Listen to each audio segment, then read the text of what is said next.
Picture this for a moment. A company so powerful it could start wars, print money, and even rule an entire country. Sounds insane, right? But no, this isn't some dystopian sci-fi plot or Elon Musk's latest side project. This was real, and it happened over 250 years ago. The East India Company wasn't just a business. It was an empire in corporate form. And today, we're going to unpack how a private company, born in the age of wooden ships and spices, inflated into a monster that eventually devoured itself. Now, before you tune out thinking, old history, who cares? Hold on.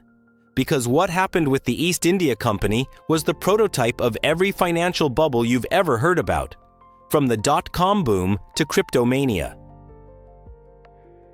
The same ingredients were all there: speculation, overconfidence, and pure, unfiltered greed. You might be surprised how modern their mistakes sound. So let's go back in time, not just to see what they did, but to see what it can teach you, yes, you, about the madness of markets and human behavior.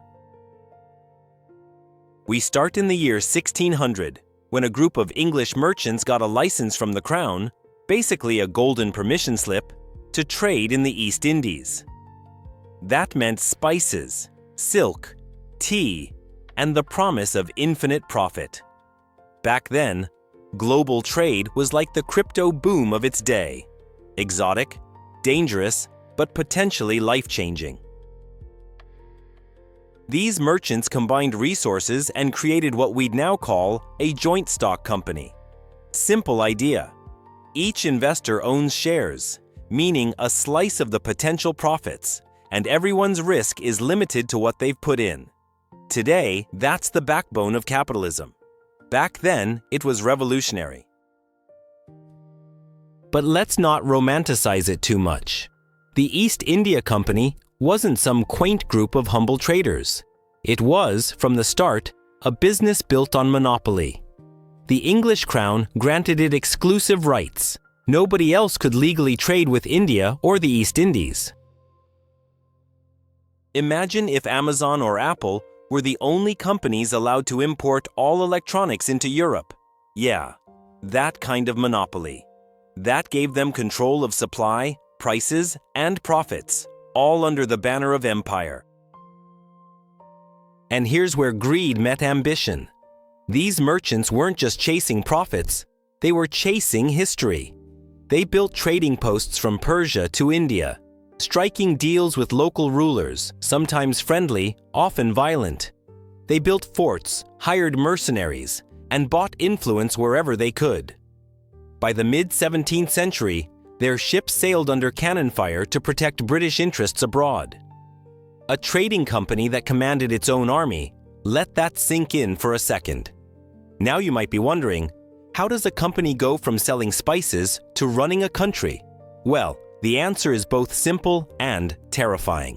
Power loves a vacuum. When the Mughal Empire in India began to crumble, the East India Company slid right in, offering protection and partnerships to local princes. It sounds polite on paper, but in reality, it was raw corporate takeover. Step by step, they didn't just own warehouses, they owned territories, tax systems, and the lives of millions. At its height, the company controlled more soldiers than the entire British Army back home. Try to picture that. Businessmen commanding soldiers, accountants managing armies, merchants enforcing laws. It's like if Wall Street bankers decided to invade a country because their quarterly profits were down. The British government, of course, watched all this with a mix of pride and unease. Their little trading venture had become a beast of its own. Here's something to think about. This is one of the earliest examples of corporate governance gone wild. The board of directors sat in London, sipping tea and speculating about dividends, while their decisions wrecked lives across oceans. Communication took months, so local governors acted like kings. Corruption wasn't the exception, it was the rule. Everyone had their hand in the cookie jar, and the jar was the size of a continent. And let's not forget the investors. Oh, the investors. London's stock market was booming. Owning shares in the East India Company wasn't just smart, it was fashionable. Imagine today's influencers hyping up a new coin or tech startup. Same energy. People believed this company could do no wrong. After all, it had the backing of the British flag and the wealth of Bengal behind it. Prices soared, and even ordinary citizens started to pour their life savings into those magical shares. But here comes the twist. The company's success wasn't built on innovation or sustainable wealth. It was built on extraction, sucking resources out of India, funneling profits back to Britain, and leaving local economies hollowed out. And just like every bubble before and after, the numbers looked fantastic right up until they didn't. But that part of the story, the crash, comes later. Right now, it's all glory and gold. You might be thinking, well, good for them. They took risks and made it big. But here's where nuance matters. The East India Company wasn't operating in a free market. It was a corporate monopoly backed by military force. They could dictate trade, crush competitors, and rewrite the rules whenever it suited them. This wasn't Adam Smith's invisible hand, it was more like a clenched fist wrapped in silk. Let's pause a second here. Think about how many modern corporations resemble this pattern, not in armies, but in influence. Tech giants today can move markets, shape elections, even decide what information you see. The East India Company did all of this centuries before social media existed. Their version of data control? Controlling actual ports, taxes, and crops. Different tools, same idea. Control the flow, control the profit. And that's exactly what they did in Bengal. Bengal, the jewel of the Indian subcontinent, bursting with fertile land and thriving trade. Textiles, silks, sugar, you name it, Bengal produced it. The company turned it into their main source of income, enforcing taxes and monopolies until the local economy bent to their will. And when resistance appeared, they simply crushed it. That's not metaphor. They literally commanded armies to keep the profits flowing. From an investor's point of view, this looked like a dream. Dividends rolled in, the share price rose, and London buzzed with gossip about record profits. By the early 1700s, the East India Company was the ultimate blue-chip stock. Low risk, high reward. Royal blessing. Everyone wanted in. Even members of parliament owned shares, meaning the people who were supposed to regulate the company were directly profiting from it. Talk about conflict of interest. But remember what happens when too much power pools in one place. Transparency fades, accountability vanishes, and greed takes over. It's the same pattern you'd see in modern financial crises, subprime mortgages, Enron, even crypto collapses. Somebody always thinks, this time it's different, until reality smacks them in the face. The East India Company was living proof that unchecked expansion and speculation always lead to disaster. As the 18th century approached, Britain's economy leaned heavily on Indian trade. The wealth pouring in funded wars, mansions, and political careers. You could even say the empire was literally funded by one company's profits. But on the other side of the world, things were starting to rot. Corruption spread in the company's ranks. Local production plummeted, and Bengal began to starve under the weight of high taxes and forced exports. Yet investors back home remained blissfully ignorant, still cheering record dividends. Here's a small but crucial detail you need to grasp about bubbles. They don't burst when people stop buying. They burst when reality can no longer sustain the illusion. The East India Company was showing cracks, but nobody wanted to believe them. Reports of famine? Probably exaggerated. Rebellions? Just local trouble. Those in power often dismiss warning signs right until the moment the facade collapses. Sound familiar? And that's why this story matters. Because this wasn't just a financial event, it was a global turning point. A private company outgrew its purpose and mistook profit for destiny. Britain's parliament eventually had to step in, realizing they'd created something they couldn't control. What started as a handful of traders with a royal charter had transformed into a corporate Frankenstein. The irony: many of the same mechanisms you see today, shareholder mania, deregulation, insider trading, played out right there in the streets of 18th century London. People mortgaged houses to buy shares. Pamphlets hyped up future returns. Tavern talk spun dreams of getting rich overnight. It was, in a way, the stock market craze that defined a new era of capitalism, just one without guardrails. So, when we talk about the Bengal bubble, we're not just talking about numbers going up and down. We're talking about how imagination turns into inflation, how belief itself becomes a currency until it inevitably collapses. The East India Company built its empire on stories. Stories of wealth, glory, and divine right.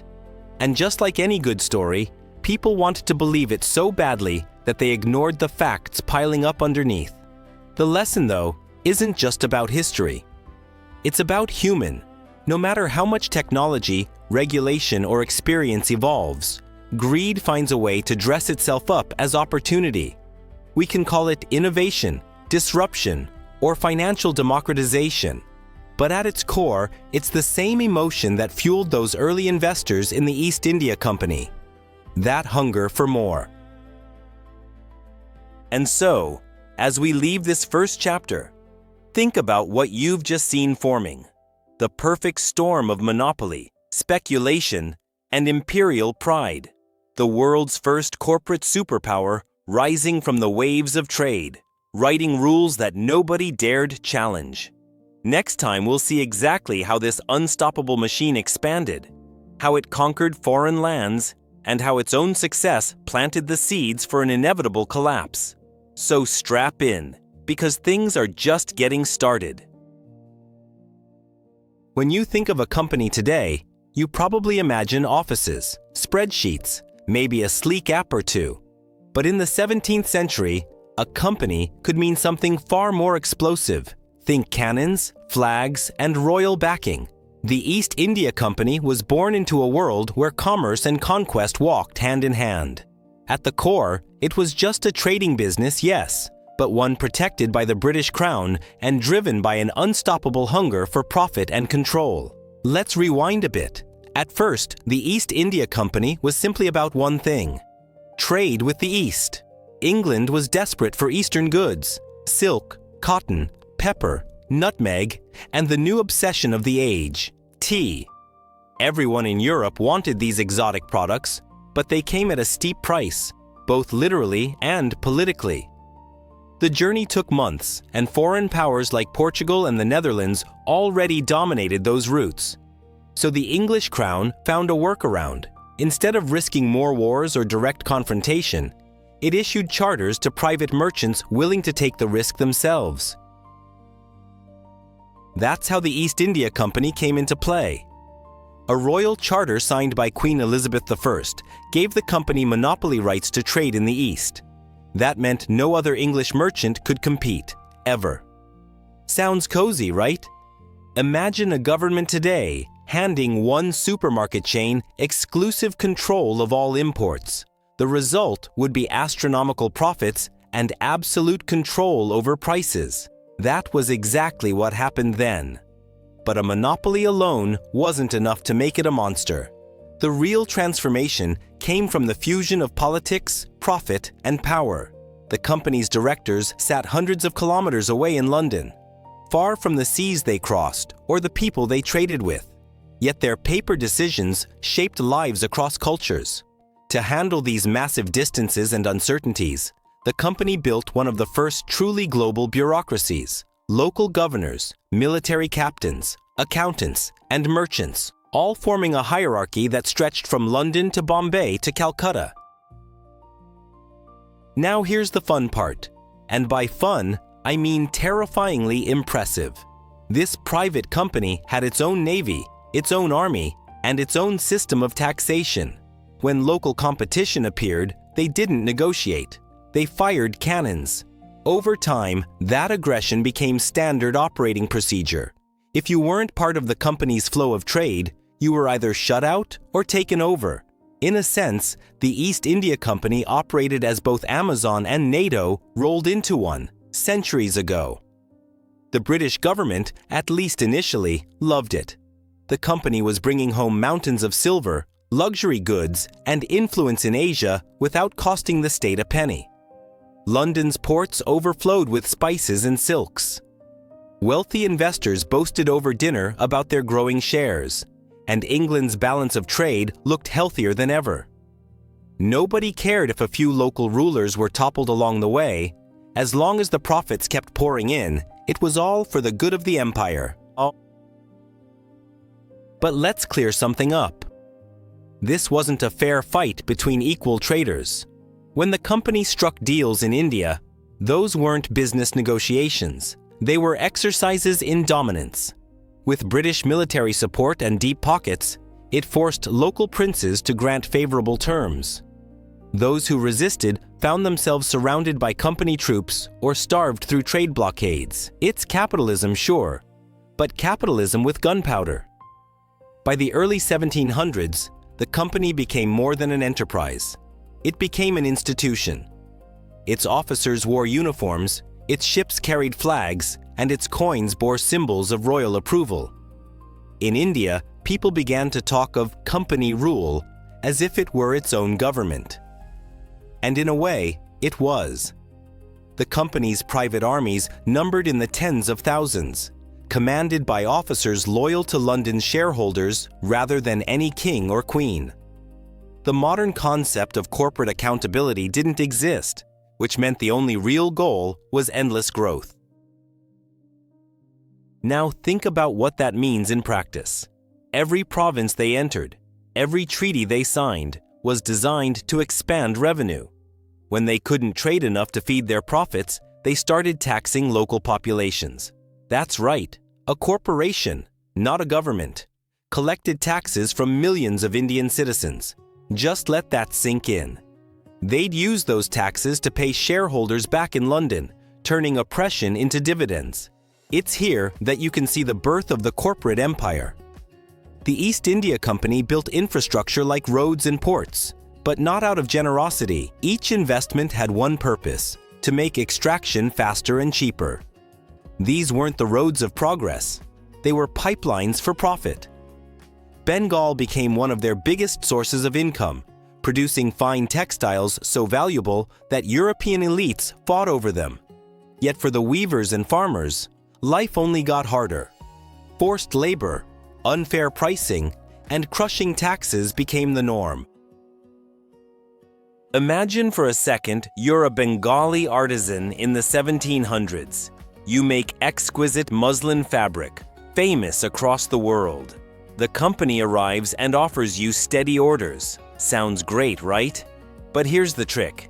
They fix the price absurdly low, and you're forbidden to sell to anyone else. If you protest, soldiers show up. Soon your prosperity turns into debt, and your skills become tools for someone else's fortune. That was the everyday reality of company rule.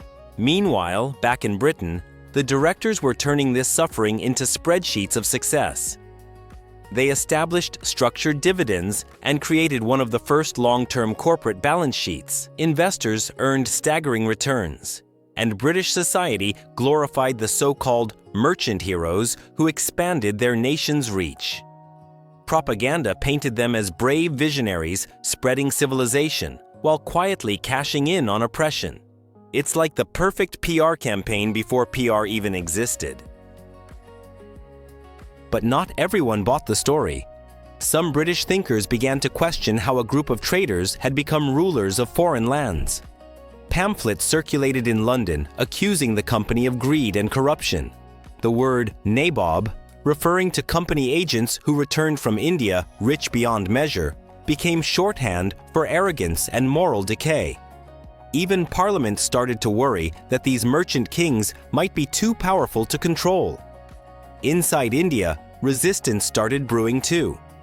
Local rulers saw that the company's promises of partnership always came with strings strings that slowly tightened into chains. The company's use of bribery, espionage, and manipulation fractured Indian politics, turning allies into enemies and independent states into dependent ones. Step by step, they dismantled native power structures, replacing them with merchant-driven governance. And here's the kicker. Despite all this chaos, the company's financial image in London looked perfect. Investors saw constant growth, regular dividends, and booming trade. Nobody thought to ask whether that growth came from destruction. Sound familiar? It's the same blindness that fuels modern bubbles. When profit graphs rise fast enough, people stop asking questions. As long as the numbers go up, everything seems fine. The company's headquarters, known as the East India House, became a symbol of British pride. Inside, directors met beneath chandeliers, sipping imported tea, completely removed from the reality of India's suffering.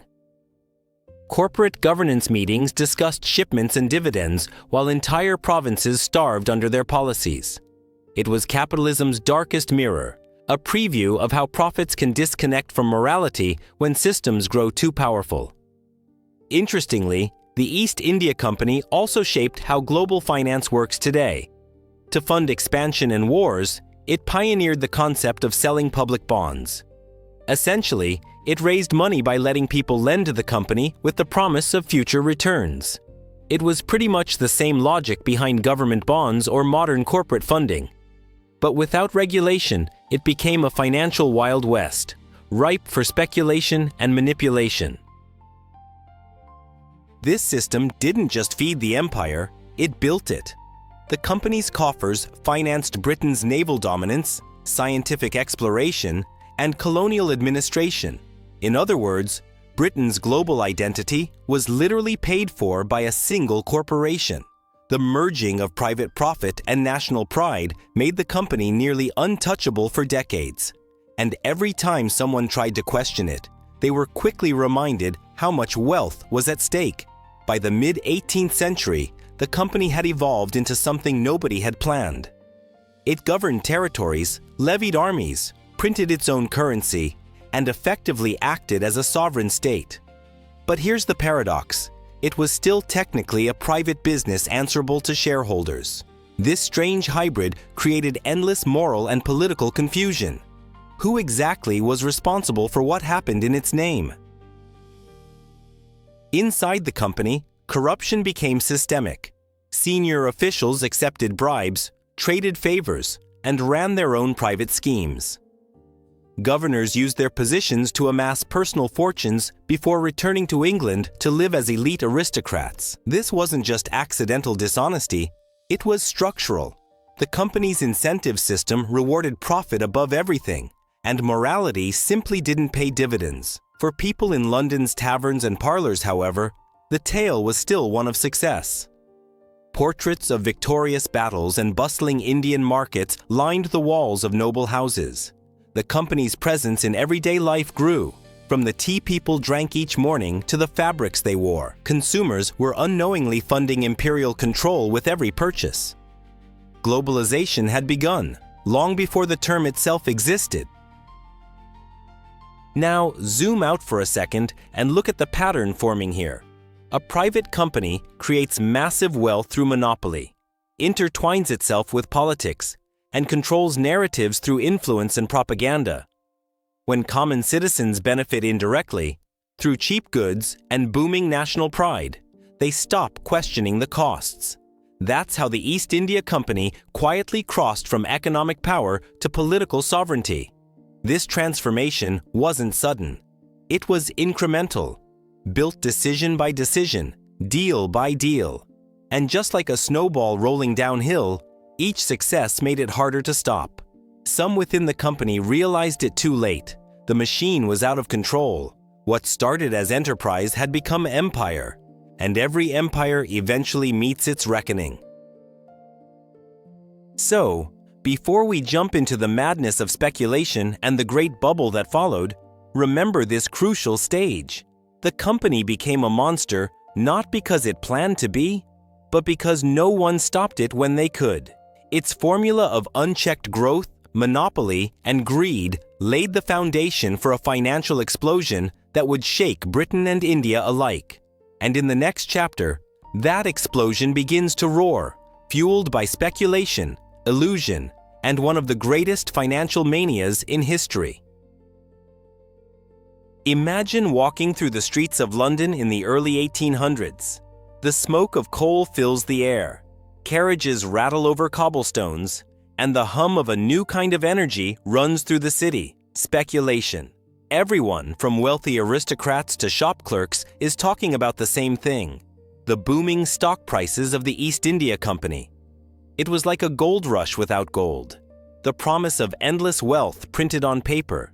Speculation, by the way, means buying something not because you want to use it, but because you think someone else will pay more for it later. In other words, it's gambling with an economic disguise. The East India Company's shares became the Las Vegas of the financial world, except this casino had the Crown's logo above the door. Investors believed it couldn't fail because, well, how could a company backed by empire possibly lose? You can already guess where this logic leads. Let's rewind for a second. The company's dominance in India had turned it into the backbone of Britain's foreign trade. Taxes, tea, textiles, all flowed from the east to the west. Those dividends looked irresistible. The more control the company gained overseas, the more valuable its shares appeared in London. Every victory in Bengal or treaty in Asia wasn't just news, it was a reason to buy more stock. People didn't just see it as an investment. They saw it as a patriotic act. You could walk into any coffee house, the 18th century version of a Reddit forum, and hear heated debates about share prices. Newsletters reported rumors of vast new conquests, soaring profits, and expanding monopolies. Never mind that most of it was exaggerated. What mattered was the feeling. Londoners genuinely believed they were participating in something monumental. The East India Company wasn't just making money, it was building the empire's future, and owning a piece felt like owning destiny itself. Eventually, this confidence mutated into obsession. Ordinary citizens mortgaged their homes just to buy a handful of shares. Women who had never invested before placed their dowries into company stock.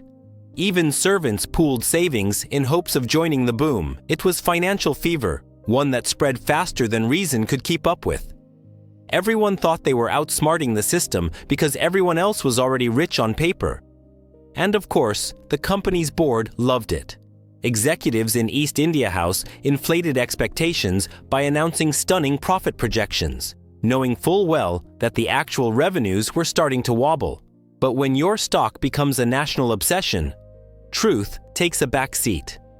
Their quarterly reports were as carefully crafted as modern-day investor calls, designed to keep the hype alive. Transparency wasn't exactly part of the vocabulary back then. Now, why did London fall for it so hard? Because speculation, at its core, triggers emotion, not logic. It tells a story people want to believe. In this case, the story was clear. Britain's greatness and the company's profits were two sides of the same coin. To question one was to question the other. That's how speculation works. It turns numbers into national pride, and pride into blindness. But every bubble has fuel, and this one had plenty. Tea consumption in England was exploding. The company had a stranglehold on imports, setting prices that fattened its margins. At the same time, its control over Indian taxation delivered record inflows of silver. Investors saw endless growth, but behind the curtain, cracks were forming. Costs of maintaining armies in India ballooned, corruption drained profits, and political backlash simmered both in London and in Bengal. The company dealt with this tension the usual way, by printing optimism. They increased dividends to keep investors happy, even as real revenues stagnated. In plain terms, they were paying out money they didn't truly have. That's the textbook definition of overvaluation. When the market price of something rises far above what it can actually earn. It works beautifully until one day it doesn't. Let's take a moment here, because this is one of those crucial economic moments that repeat throughout history. A company with a dazzling narrative drives a public frenzy. Investors, high on social validation, ignore the fundamentals. Media, or in this case, pamphleteers, amplify the success stories. And when reality starts to catch up, everyone pretends it isn't happening. The East India Company was not the first to fall into this trap, nor would it be the last. Meanwhile, over in India, British officers reported mounting unrest. Rice prices rose sharply, and production in Bengal shrank under the company's exploitative policies. Ironically, the same wealth that made London giddy was built on systems that were beginning to collapse. But the connection wasn't visible to investors thousands of kilometers away. All they saw was the price line on their tickers. Up, up, up. Here's an image for you. In London's Stock Alley, men in powdered wigs jostled, shouting bids and offers, waving slips of paper like prized tickets. It was chaotic, noisy, and electric. The market wasn't just a place to trade, it had become theater, and everyone wanted a front row seat. If you close your eyes, you can almost hear the early echo of Wall Street 2 centuries later. By the mid-1760s, share prices reached astronomical levels. Everyone assumed those dividends would never stop flowing. Even as whispers of trouble reached the city, wars in India cost fortunes, corruption scandals made headlines, and critics began to question whether the company's profits were sustainable. Yet instead of cooling down, speculation doubled. People told themselves the same line you've probably heard in every bubble since. This time, it's different. Behind the scenes, though, serious trouble brewed. The company's debt levels surged as wars and administrative costs drained coffers faster than new taxes could fill them. To keep appearances, directors borrowed aggressively, promising future gains that never materialized. The government looked the other way because it too was invested, literally and politically. Too much money and power were tangled up in the illusion. Sound familiar? At this point, London had turned into a financial tinderbox. Everyone was over-leveraged, meaning they invested borrowed money expecting returns big enough to pay it back, plus profit. The concept sounds harmless until asset prices fall. Then, the same leverage that multiplies gains multiplies losses. It's like climbing higher on a ladder that's already shaking. You don't realize how far you'll fall until the rung snaps. The newspapers, pamphlets, and gossip circles all reinforced the myth that trade with India was an unstoppable gold mine. A new kind of celebrity emerged, the successful speculator. People envied them, idolized them. Some wrote books about how to get rich through company shares. London's cultural imagination fused greed with virtue. If you were rich, you were clearly smart, maybe even morally superior. You see the danger there, right? And here's where things get tricky. The company wasn't just another business. It had become the financial bloodline of Britain's empire. That made its shares practically sacred. Even critics of imperialism hesitated to attack it openly. Owning company stock wasn't just an investment choice. It was a political identity. And when identity fuses with speculation, facts lose all power. That dangerous cocktail set the stage for disaster. The social divide grew too. Those who got in early accumulated wealth beyond imagination. They built country estates, courted nobility, and reshaped the British elite itself. Meanwhile, latecomers, the clerks, shopkeepers, and small investors poured in just as the market began to wobble. The illusion of infinite growth had consumed them all, from aristocrats to tailors. Nobody wanted to believe that the story could end. Let's pause for a second. You can probably sense where this is heading, right? Economic historians later called this one of the first modern asset bubbles because it combined public mania, corporate manipulation, and the blind faith of an entire society. The tragedy, was that ordinary people thought they were participating in national prosperity, not walking into a trap. The very empire they believed in was about to turn against them. To make matters worse, global events now added pressure. Trade conflicts with France and the aftermath of military campaigns reduced revenue streams. Logistics snarled, insurance costs spiked, and credit tightened. Still, in London, investors just doubled down. It's almost poetic. That very British stiff upper lip turned catastrophic when applied to speculative finance. By now, the East India Company's share price no longer reflected its true state. The company itself became a story, a self-sustaining illusion of wealth. The value existed because everyone agreed to believe in it. Faith was the currency holding everything together. But as you probably know, faith alone has a nasty habit of evaporating when the first tremor hits.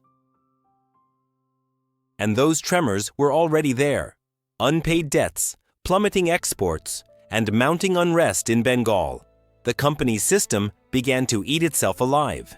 Its demand for higher returns forced its administrators abroad into harsher taxation, driving production down even further. Investors back home had no idea that their gains were built atop an imploding economy. When those realities collided, even the illusion of invincibility couldn't save them. Here's the wild thing. This speculative mania would go on to ripple through all of Britain's financial world. It didn't just shake the economy.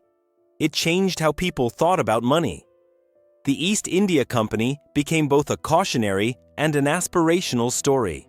A company that touched heaven before realizing it had built its tower on sand. That moment when greed, nationalism, and innovation fused into something too big to control. So, as you sip your metaphorical cup of company tea, think about this. Speculation always begins with a story we love too much to question. The East India Company's story was empire and glory. Today's are disruption and freedom. The colors change, the logos evolve, but the rhythm remains. And as London's fever burned hotter than ever, the clock had already started ticking toward collapse. Because what goes up on faith always comes down when the truth arrives. So here we are, the moment everyone always thinks can't happen until it does. The East India Company, once the darling of London's stock market and the envy of empires, stood on the edge of collapse. All the signs were there, flashing like red lights in a storm. Debts rising, famine spreading, and investors losing faith. Yet, just like any great financial meltdown, almost no one wanted to believe the story had turned from success to tragedy. By the late 1760s, the numbers stopped adding up. Revenues from Bengal dropped sharply while dividend payments to shareholders remained sky high. It was a dangerous game of illusion, where the company's leaders were paying out more to preserve appearances than they were earning in profit. Imagine using your credit card to pay off another credit card. That was essentially their business model at that point. Meanwhile, in Bengal, everything was falling apart. Years of exploitative taxation and monopolized trade had drained local economies dry. Farmers were forced to sell crops at fixed, absurdly low prices, leaving them unable to feed their families. And then, as if on cue from the universe, disaster struck in the form of famine. The Bengal famine of the 1770s wasn't just a natural calamity, it was an economic one. Food prices skyrocketed while warehouses filled with company goods stayed locked, reserved for export. The logic was brutal. Profits first, people later. Millions died while ships loaded with rice and grain left Bengal's ports, headed to feed London's appetite for wealth. Back in London, though, the Investors' Club still refused to acknowledge the rot. Pamphlets touting the company's strength circulated widely. Directors issued confident statements, claiming temporary challenges in Bengal, but assuring the public of future recovery. Does that sound familiar? Corporations have always used language to buy time, and time was the one thing the East India Company no longer had.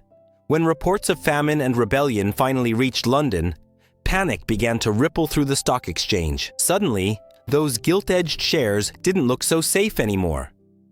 Rumors spread through coffee houses like wildfire: bankruptcies, bribes, lost wars. Investors raced to sell, driving prices down even faster. The same social energy that fueled the frenzy now flipped into collective fear. It was a textbook bubble burst. The company's share price plunged, wiping out fortunes overnight. Families that had considered themselves upwardly mobile one day found themselves destitute the next. The rich blamed bad luck. The poor blamed betrayal. Across London, bankruptcy courts overflowed, and angry mobs gathered near East India House demanding answers. And let's be clear, this wasn't just a financial crash. It was a national crisis. The East India Company was too big to fail, literally. Its collapse threatened to drag the British economy and the empire with it. So, in one of the earliest examples of what we'd now call a bailout, the British government stepped in. Parliament debated furiously over how to rescue the monster it had once proudly unleashed. Government ministers argued that the company's failure could mean losing control of India entirely. Competitors like France were already watching from the sidelines, waiting to reclaim lost ground. In the end, necessity won. The government offered financial lifelines, taking more oversight in return. But of course, the damage, economic and moral, was already done. The irony couldn't have been darker. The company that once bought kings and built armies was now begging for rescue. The same crown that had given it monopoly power now demanded accountability. Parliamentary hearings dragged the company's corruption into public light: bribes, embezzlement, market rigging. The myth of the heroic merchant empire shattered before the British people's eyes. Let's pause for a second, because it's important to understand just how unprecedented this was. Before this, the idea that a private corporation could nearly bankrupt a nation was unthinkable. The East India Company transformed from symbol of national pride to cautionary tale almost overnight. And guess what? That emotional whiplash made the crash even worse. In London, mobs attacked the homes of prominent company directors. Newspapers published caricatures mocking their greed and excess. The term nabob, once a word for wealthy traders returning from India, became a curse. Tea, once the emblem of British civility, turned into a reminder of exploitation. The company's paper wealth had vanished, but the anger it left behind was very real. Meanwhile, in Bengal, chaos consumed what was left. With fewer resources, local officials lost control. Trade collapsed, lawlessness surged, and entire regions descended into desperation. The collapse of a financial bubble in London had translated into hunger and misery thousands of kilometers away. The invisible hand of the market had never felt so heavy. And here's something worth thinking about. The East India Company didn't just destroy wealth, it destroyed trust. People no longer believed in the invincibility of empire. They began asking the same questions we ask today after every crash. How were warnings ignored? Why did no one act? And how deep did the corruption really go? Those questions would haunt Britain for the rest of the century. Parliament's solution was as political as it was economic. In the late 1770s, it passed the Regulating Act, placing the company under tighter state supervision. A government-appointed governor-general now oversaw operations in India, essentially turning the company into a semi-public institution. It was still a business, but now one monitored by bureaucrats rather than just shareholders. Of course, regulation didn't magically fix the damage. The company's governance model was already too entangled with greed and imperial ambition. Corruption continued at lower levels, and much of India still suffered under its mismanagement. But the crash forced Britain to confront a truth it had long ignored. Corporate empire carried consequences far beyond balance sheets. Investors never fully recovered their confidence. The company's shares became a cautionary tale whispered in every trading room. Future business ventures like the South Sea Company or later industrial projects carried the shadow of those losses. For the first time, London began to recognize that markets could implode under their own weight. That realization marked the beginning of modern financial awareness. Painful, yes, but necessary. There's an emotional weight to these financial crashes that numbers can't capture. People lost not just their wealth, but their dreams. The belief that the East India Company was unstoppable had knitted itself into the national identity. When that collapsed, so did a piece of collective faith in progress. Britain had to rebuild its economic confidence from ashes, learning lessons painfully slowly. And perhaps the cruelest irony is that while London panicked over lost fortunes, Bengal faced a humanitarian disaster of unimaginable scale. The famine killed millions, men, women, and children, their suffering invisible to those who once cheered every dividend. The company's hunger for profitability had starved the very land that kept it alive. History couldn't have written a harsher metaphor. So what did this all mean for the empire? Well, the collapse shifted everything. The myth of private corporate rule began to fade, leading Britain to take more direct control of its colonies. Over the next decades, the British Raj would rise from the ashes of the company's failure, turning commercial empire into political empire. The crown no longer trusted businessmen to manage nations. From now on, the empire would be run by bureaucrats, not merchants. That transformation, from bubble to bailout to bureaucracy, reshaped global capitalism. The crash of the East India Company gave birth to both economic regulation and financial skepticism. It taught the British state that speculation without oversight could threaten national stability. And though those lessons came at enormous cost, they remain as relevant today as ever. But here's the thing. Human memory is short, and greed has a long shelf life. In time, London recovered. Trade resumed. Fortunes were rebuilt, and new bubbles began to form. The South Sea bubble, the railway mania, even modern tech booms, all followed the same rhythm. The East India Company's collapse became another chapter in a book humans never seem to stop rewriting. When we look back at those riots, those ruined investors, and those hollowed-out villages, one question still lingers. Was it inevitable? Perhaps it was. When a company grows so large it becomes indistinguishable from the state, accountability dies. The logic of profit replaces the logic of humanity.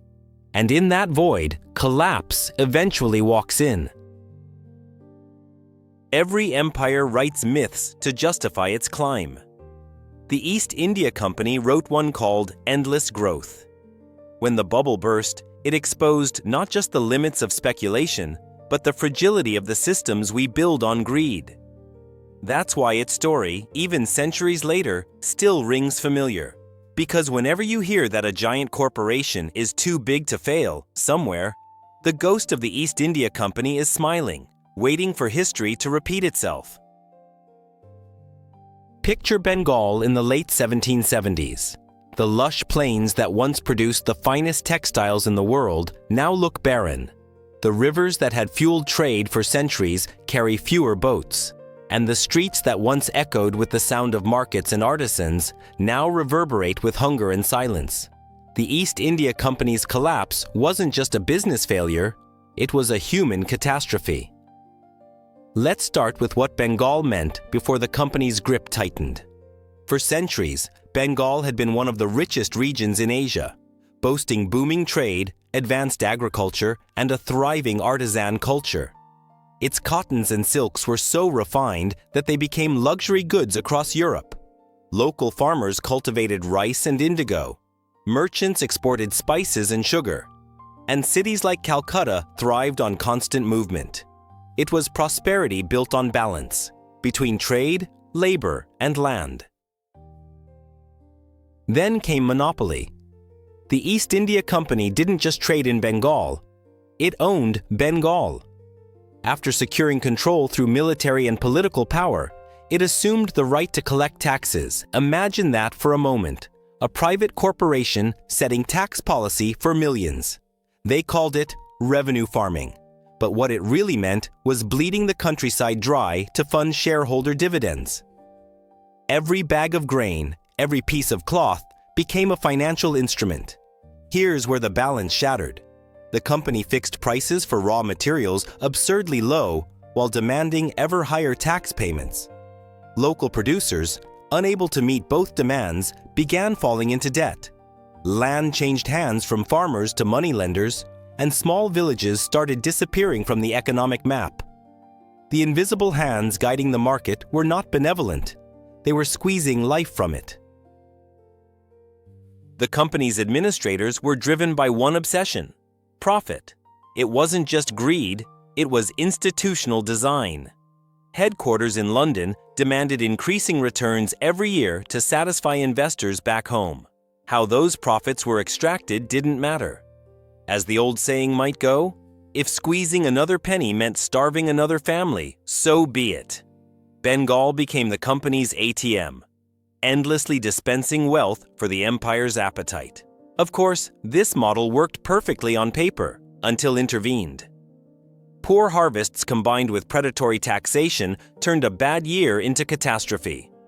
Grain exports continued even as local food reserves vanished. The math was insane.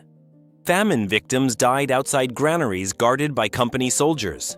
It's one of those dark moments where economic theory collides with human consequence, and humanity loses every time. Contemporary observers described scenes that sound almost apocalyptic. Fields left untended, families migrating with nothing but the clothes on their backs, rivers littered with bodies. But the real horror lay in how normal it all became. Administrators recorded population decline as just another statistic. Reports of villages turning into ghost towns were buried under balance sheets praising export growth. It was capitalism without conscience. And yet in London, tea was still poured every morning, sweetened with sugar extracted from colonies like Bengal. Most investors never knew, and those who did preferred silence. Dividends flowed, ships returned full, and the myth of imperial prosperity endured. Profit has an incredible ability to drown out pain when it's happening far away. But not everyone stayed blind.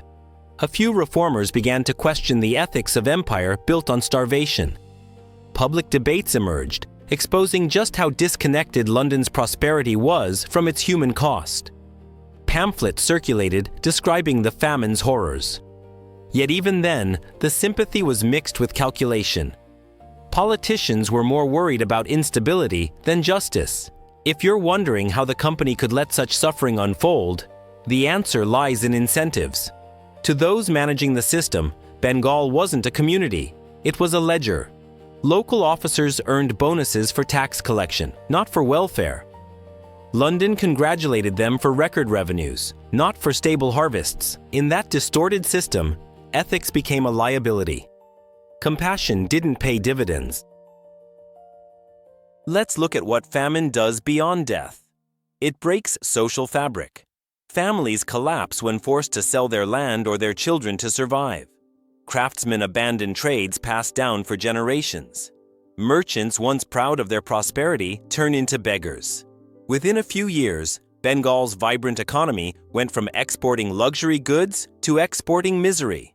Economic historians later called this deindustrialization. In simple terms, it means when a region stops producing finished goods and becomes mostly a supplier of raw materials. The East India Company pushed Bengal exactly down that path. Instead of fine muslin and silk, the region was now mostly sending raw cotton and opium. Cheaper for Britain, yes, but devastating for local producers. Skills that had taken centuries to build disappeared almost overnight. Now, here's an uncomfortable truth. The same mechanism of extraction that broke Bengal enriched Britain beyond measure. Textiles woven in the industrial north of England relied on cotton taxes taken from Bengal's fields. The Industrial Revolution, that proud chapter of innovation, didn't happen in isolation. It happened on the shoulders of exploited colonies. Every thread of progress had a human cost woven into it. And the cruelty was systemic, not accidental. London's policymakers saw India as a perpetual resource engine. When reports of famine reached Parliament, debates focused not on aid, but on trade policy. Some officials even argued that famine reduced excess population, a phrase as cold as it sounds. The human cost of empire was justified as efficiency. Meanwhile, Bengal's people adapted the only way they could. Some fled to cities, seeking survival in labor markets that barely existed. Others turned to illegal trade, smuggling grains despite company bans. A few rebelled outright, forming pockets of resistance. But fragmented, starving populations rarely make revolutions. The company's rule endured, built on desperation and fear. Now imagine how this would feel if it happened today. A giant corporation, headquartered in another country, dictating local taxes, profiting from famine, and spinning propaganda back home. You might call it conquest, but they called it business. And that's perhaps the scariest part. Monopolies don't always need weapons once profit becomes the ultimate justification. While Bengal sank, London's investors finally started to reckon with the moral fallout. Some began divesting. Others shifted focus to emerging markets like the Caribbean or China. But the realization came too late. The immense wealth drained from Bengal had already reshaped global trade and power. Britain's economy was booming again, but the foundation was built on human suffering so deep it could never be repaid. And here's the paradox. The same system that broke Bengal proved so profitable that it became the future model for empire. Direct conquest replaced corporate monopoly, but the logic stayed the same. Extract, export, expand. The company's downfall didn't kill the dream of exploitation. It merely changed its form. The empire learned that controlling people openly was riskier than controlling their markets. For Bengal, the trauma endured for generations. The population slowly recovered, but the social scars remained. Once self-reliant villages turned into dependent economies. The memories of hunger lingered in oral histories, songs and folk tales, passed down long after the British moved on. Imperial wealth had a way of erasing its victims from ledgers, but never from memory. Looking back, the moral of this chapter is painfully clear. What happened in Bengal wasn't just the aftermath of greed. It was the logical outcome of unregulated corporate power. The company didn't need to set out to cause famine. It simply created the perfect environment for one. Combine monopoly with ignorance, distance, and indifference, and misery will always follow. And maybe this is where the biggest lesson hides. Every time someone praises the invisible hand of the market, remember how visible it was in Bengal. Markets aren't moral, but they become moral only when humans make them so. The East India Company's administrators believed they were optimizing trade. What they really optimized was exploitation. So as the dust settled and the 19th century dawned, Bengal stood as a shadow of its former self. The empire had gained a jewel, but lost a soul. Fields would grow crops again, yes, but the spirit that once made Bengal a beacon of prosperity had been stripped away. And as Britain toasted its economic triumphs, few realized that the wealth in their cups had been extracted from human suffering across the sea. The real price of monopoly wasn't measured in lost profits or shaken markets. It was measured in lives. Millions paid with hunger, with pain, and with silence. That's the side of history the company never wrote in its annual reports. Because in the end, the Bengal bubble wasn't only a financial disaster, it was a moral one too. And it left behind a question that lingers through time. What is progress worth if it demands the destruction of everything human along the way? So, this is where the story comes full circle. After decades of greed, conquest, and collapse, the East India Company finally met the only force bigger than itself: reality. The same mechanisms that built it into an empire had also engineered its destruction, and the aftermath left lessons that echo, even now, in the way we run our economies and structure our corporations. Let's begin with the simplest lesson, the one every bubble eventually teaches. Unchecked power always eats itself. The company's success was built on monopoly and speculation, two forces that thrive on excitement but rot from within when not balanced by accountability. Like a pyramid of cards, it could support incredible weight only as long as everyone believed it still stood. Once confidence cracked, the collapse was almost instantaneous. The British government eventually dissolved the company completely by the mid-19th century, taking direct control of India. That shift, known as the start of the British Raj, was both a political move and an act of damage control. It was, in modern language, a government bailout of corporate failure turned into imperial management. Yet, beneath the bureaucratic reshuffling, the deeper issue never changed. Greed had simply changed uniforms. Now think about what this means in today's world. Every time we see a boom, be it housing, tech, or crypto, we see the same human behavior that drove London speculators into a frenzy 2 centuries ago. Overconfidence breeds blindness, and blindness breeds bubbles. It's almost genetic at this point, written deep into our collective DNA. The form changes, but the impulse stays the same. The belief that profit divorced from reality can go on forever. The East India Company's rise and fall wasn't just an episode in colonial history. It was a prototype for modern capitalism.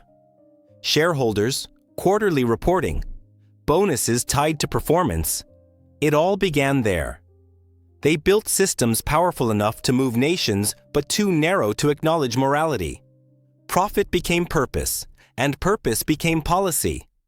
That mindset didn't disappear with the company. It evolved.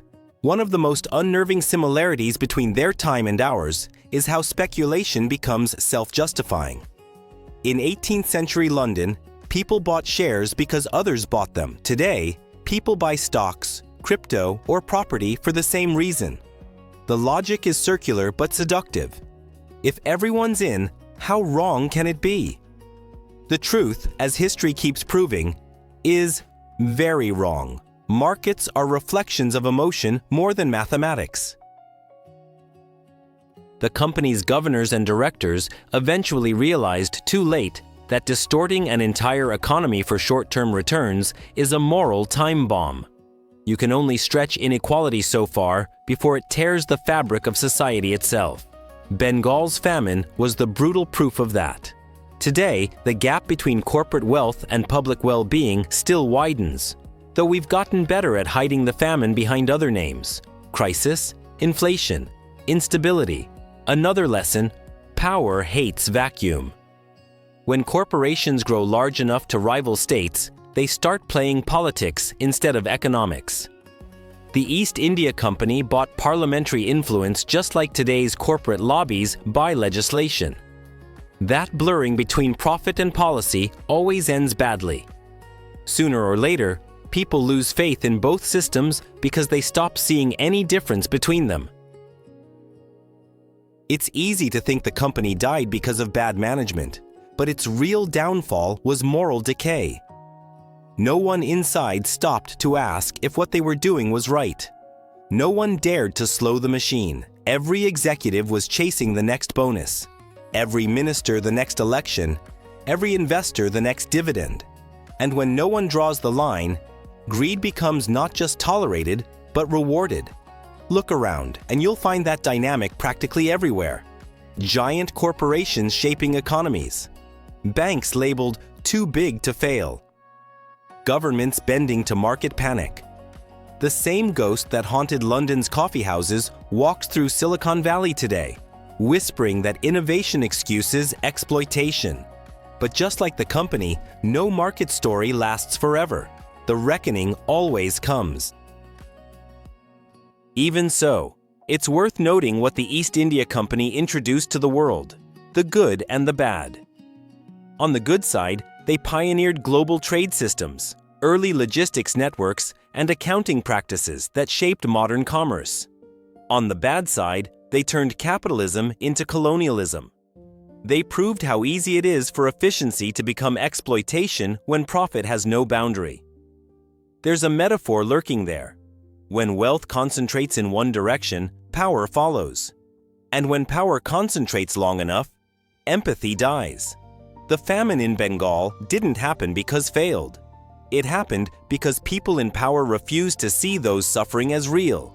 Dehumanization is the hidden fuel of every empire. Once you stop seeing people as people, anything becomes justifiable. You might be thinking, okay, but that was centuries ago. We're better now. Are we though? Flashback to the global financial crisis? Or maybe think about the pandemic economy?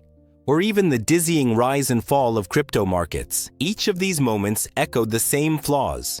Systems built on short-term speculation, inflated values, and a population convinced that this time, it's different. Spoiler, it never is. The British Parliament learned that corporate oversight requires actual teeth, not polite promises. After the Bengal disaster, they passed stricter laws to monitor colonial administration. But even those were constantly undermined by greed and political influence. That tension between regulation and corruption became a recurring theme in global finance ever since. It's the eternal tug of war: market freedom versus social responsibility. But here's a hopeful twist. Every bubble also brings evolution. The East India collapse forced the world to invent better systems. Modern auditing, corporate governance, and international accountability frameworks all trace their roots back, indirectly, to this fiasco. Humanity tends to learn the hard way. We burn, but then we rebuild fireproof. That doesn't mean we stop making bubbles. It just means our tools to manage them get better. Like seatbelts after car crashes, economic disasters make rules nobody wanted to write. The Bengal bubble showed that unregulated capitalism could starve entire populations. In response, new generations of economists realized that markets needed ethics, not just profits. That debate continues today every time someone mentions corporate social responsibility. There's another lesson in storytelling itself. The East India Company sold an illusion of progress, prosperity, and empire's destiny. Every bubble story begins with a beautiful illusion, and people always want to believe in beauty, even if it hides a beast. The trick is learning to tell when the story stops matching reality. Because whether it's an empire or an app, once the narrative outgrows the truth, the crash is inevitable. Still, even with all the tragedy, there's value in remembering the whole picture. The company's memory serves as both a warning and a mirror. It shows how ingenious humans are at creating systems, and how reckless we are at forgetting the human cost behind them. We build tools to trade faster, mine deeper, automate smarter, but we struggle to build systems that feel compassion at the same speed. If the investors in 1775 could see our world today, global stock exchanges, digital currencies, instant trading, they'd probably be awestruck. But if they read the headlines about corporate fraud, labor exploitation, or resource wars, they might feel an uncomfortable déjà vu. Technology changes, but temptation doesn't. Neither does the tendency to believe that growth can last forever. And here's a sobering thought. Every empire leaves behind its ghost. The British Empire may have faded, but the world it created, dominated by corporations operating across nations, chasing scale and profit, is its descendant. The company didn't die. It replicated. It exists in every multinational that prioritizes shareholder returns above planet or people. History didn't end. It evolved into quarterly reports, but dropping despair isn't the goal here. Understanding is. Learning from the Bengal bubble means seeing how systems function when humans forget their limits. It means recognizing that markets are reflections of our collective behavior, not mysterious forces from above. We build them, we hype them, and we crash them. So the power to make them fair or destructive still lies entirely with us. Maybe that's the real takeaway from this whole saga. Greed can build empires, but only empathy can sustain civilizations. The East India Company proved that efficiency without ethics destroys everything it touches. Yet, in its collapse, it also handed us a priceless manual, a rough guide for building the future better. A reminder that capitalism itself isn't evil, indifference is. So next time you hear about a booming stock, a miracle tech, or a seemingly unstoppable corporation, remember Bengal. Remember the people who paid the cost no ledger recorded. Ask whether growth is serving humanity or consuming it. Because somewhere between those two lies the fine line that decides whether history calls it progress or plunder. And as for you watching this, think about your part in all of it. Every purchase, every investment, every vote shapes the kind of systems we reinforce. The lessons of Bengal aren't tucked away in dusty archives. They're right here, alive in the choices we make. The East India Company may be gone, but the question it left behind still whispers through time. When profit and conscience collide, which one do you choose?